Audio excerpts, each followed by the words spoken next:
My name is Dr. Garrett Hallwig. I have spent the last 14 years as a psychiatrist helping others discover the truth about our reality. This provocative Time cover last month asked, is truth dead? You have your truth, I have my truth. Can't we all just get along? As you will see in this presentation, the truth you have just might save your life. How do we discover truth? Experience and reason. Why should we seek truth? The truth impacts our thinking, our emotions, and our behaviors. Truth has real-life consequences. The closer your truth is to the truth, the better your thinking, emotions, and behaviors. So, why do you lock your front door? Well, our experience tells us the world is broken. Look around. You will find illness, hurtful relationships, divorce, suffering, injustice, natural disasters, poverty, war, and death.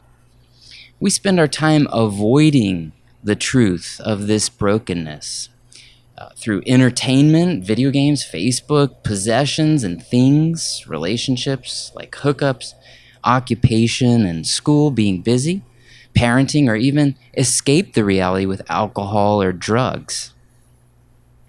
Let's take the time to courageously face the truths about our reality. Let's ask the difficult questions and struggle together to grapple with the answers to origin, identity, meaning, morality, and destiny. Tonight, our topic is origin. Where did we come from? How did we get here? Albert Einstein was troubled by a pesky fact that the universe had a beginning. His equations dealing with gravity and the theory of relativity showed an origin of the universe was undeniable. He even fudged two constants to balance expansion rate and force of gravity so the math would make the universe appear as though it had been there forever and would go on forever until Edwin Hubble invited Einstein to peer through a telescope at the Mount Wilson Palomar Observatory.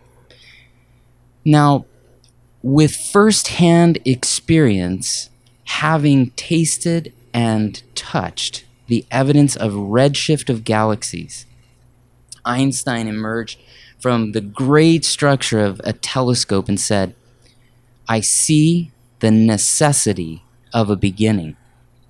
So most people think our universe existed forever and will go on forever, but 6 remarkable findings show in the beginning is true. The universe has a beginning. It has not existed forever. And the causer of the universe has characteristics we can know. Just like Einstein wouldn't trust his own formulas, we too have to see and experience the truth for ourselves so we can know the truth. Is the earth uniquely designed for us? How many essential factors are necessary to create and sustain humans? Well, how common is life? Or in contradistinction, how miraculous is our existence? This table shows the universe's constants, and it's a bit like Goldilocks and the 3 bears. So take oxygen, for instance. If oxygen is too low, we suffocate. If it's too high, spontaneous fires break out. This is just a small sample of the universe's constants, and they are tightly calibrated. Small deviations would make life impossible. When you realize how fragile life is, you start to understand how rare it is. Here's some more of these constants, but let's just take one of these, like the expansion rate of the universe. If it varied 1 part in 10 to the 120th power, just slightly faster and no planets would aggregate. No life, no universe. Just slightly slower, and the whole thing collapses in on itself. No life, no universe. When you add up and calculate how rare conditions in the universe support life, is estimated the probability is 1 times 10 to the 138th power. Our mind can't even wrap ourselves around that. I'll try to do that, but Everybody knows what $100 is. You know, you can buy some things with $100. $1 million, now that's a lot of money. And $1 billion, you couldn't spend that in a lifetime. If we look at $100, it's 1 times 10 to the 2. If we look at $1 million, it's 1 times 10 to the 6. If we look at $1 billion, it's 1 times 10 to the 9. Now we're talking about 1 times 10 to the 138th power. Do the universe's constants have to be this way? No, they could have been anything. Is it just by chance? This is like winning the lottery 17 times in a row. If the chance of winning the lottery was 1 in 175 million. The only logical conclusion is that it was designed. So, is the universe designed, or does it just appear designed? How do we know something had a designer or something is natural? Well, this rock formation seems to be designed. Why? Because our experience tells us it is highly improbable for a rock structure to rest on another rock in this way. But when we learn about the erosion of the soil that once supported the rock of this unique structure, we can explain the odd configuration by the laws of nature. So we learn our first discoverable truth about design. Something that has a designer is rare, highly improbable, unique. This rock formation is from a natural process. Even though this structure is highly improbable and appears as though it is designed, it is not designed. It does not need a designer to be caused. A snowflake looks designed. If we inspect numerous snowflakes, we will start to realize, though impressive, these structures are common. They are not specific. There is no necessary purpose for them to look that way. Snowflakes are subject to and a product of the laws of nature. Snowflakes appear to have a designer, but they do not. Snowflakes are natural. Our second discoverable truth about design is things that have a designer have a specific intention or purpose. Now, Mount Rushmore is not natural. Mount Rushmore is something that has a designer. It was not caused by the laws of nature. Mount Rushmore is an improbable, specific design with a purpose caused by intelligence. If aliens found the golden record from the Voyager satellite, for those of you who don't know, we sent a satellite called the Voyager satellite to probe the universe. On it was this golden record with instructions, how to play the record itself, and recordings from our world. I think Elvis is even on there. How would aliens know this golden record was designed from intelligent life instead of just scratches from an asteroid? Well, the aliens would know it is designed by intelligence because it is improbable, specific, and purposeful. If design is true, then design necessitates intelligence. Well, what is intelligence? How do we know design necessitates intelligence? What does intelligence uncover about the causer of the universe? We recognize intelligence because design requires intelligence to create something original, unique, highly improbable. Design requires intelligence to create something specific, precise, intentionally complex. Design requires intelligence to create the standard by which other works are measured or come from.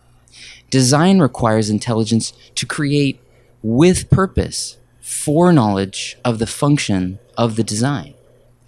We know the causer of our origin was intelligent. Can we know anything else about the causer of our origin? If you were digging and found a stone that looked like this, you would immediately recognize the stone hieroglyphics were not from wind and erosion. They came from a designer with intelligence, but there is something else, information. Does the designer of our origin leave behind information? DNA is information, a language mandating intelligence, specific, improbable, and purposeful. DNA encodes the instructions to make every living thing. Is it natural or is it designed? The DNA code for a single-celled organism would fill 1,000 sets of encyclopedias. DNA provides truth about how we got here.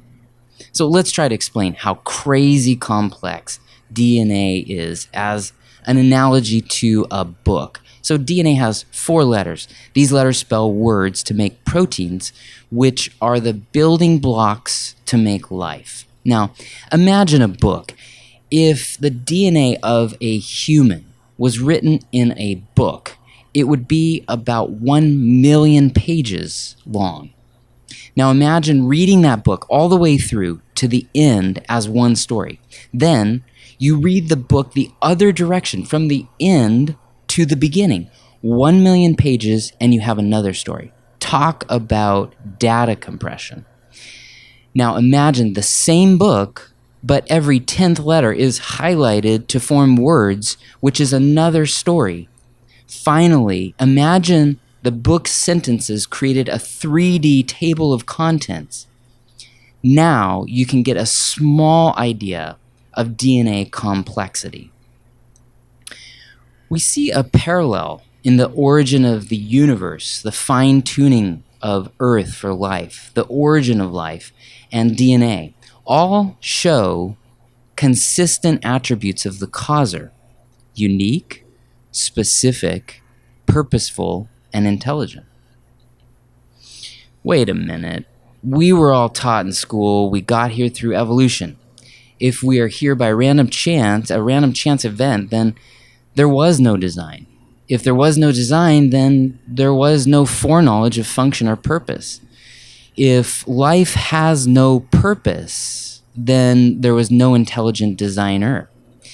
If there is no intelligent designer as the causer of life, we are a cosmic accident. This is the common narrative of how did we get here, evolution. From the goo to the zoo to you. Teachers misrepresent truth to numerous teens.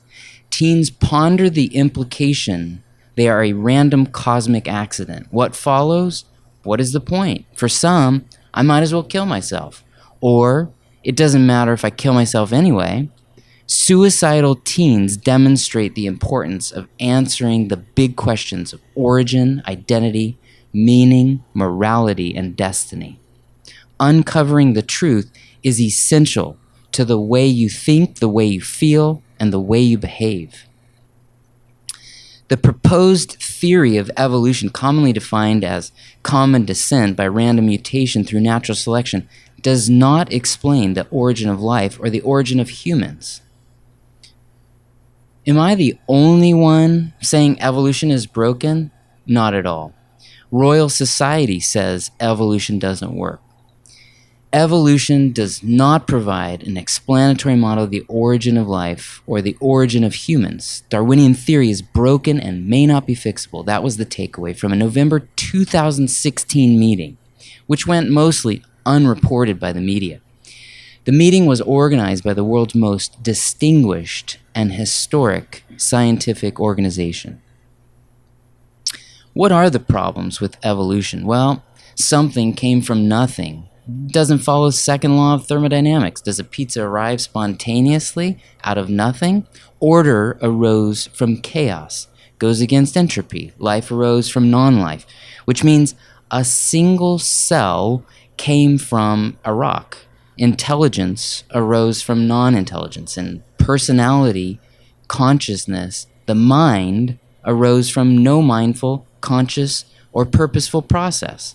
New life forms arose from existing life forms, despite evidence to the contrary, like genetic limits, cyclic change, irreducible complexity, molecular isolation, non-viability of transitional forms, and the fossil record itself.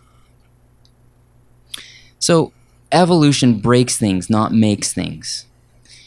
Evolution, subjected to predictable, observable, repeatable methods, fails to explain the origin of life.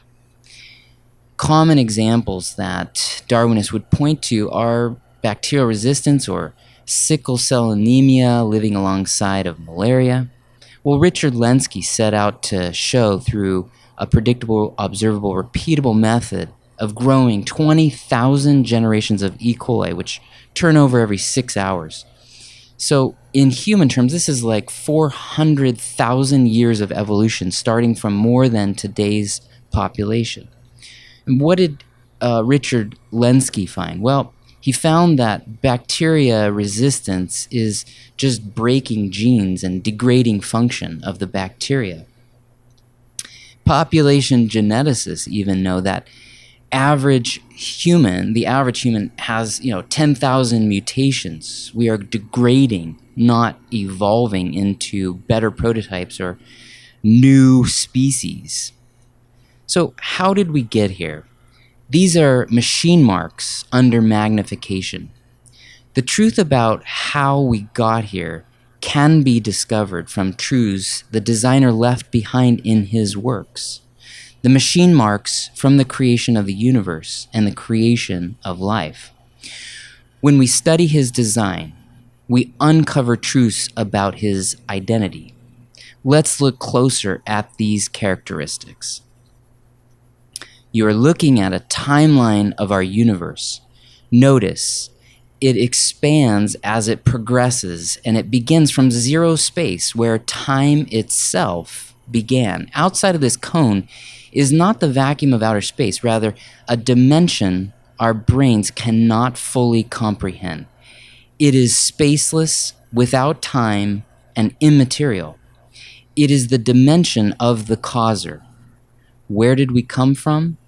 A non-physical, timeless, powerful intelligence. If you are paying attention, the causer or designer sure sounds like God. More to come, because the truth is not dead. We have considered the physical evidence of the Creator, and life is not random. If there is a plan for our physical space that can be known, are there moral truths or truths about meaning to discover? Please feel free to continue the discussion about the truth of our origin by leaving your comments below. I would invite you and encourage you to participate in this discussion. And don't forget to tune in to our discussion next time on April 27th, where we will be talking about identity. Who are we? Thank you.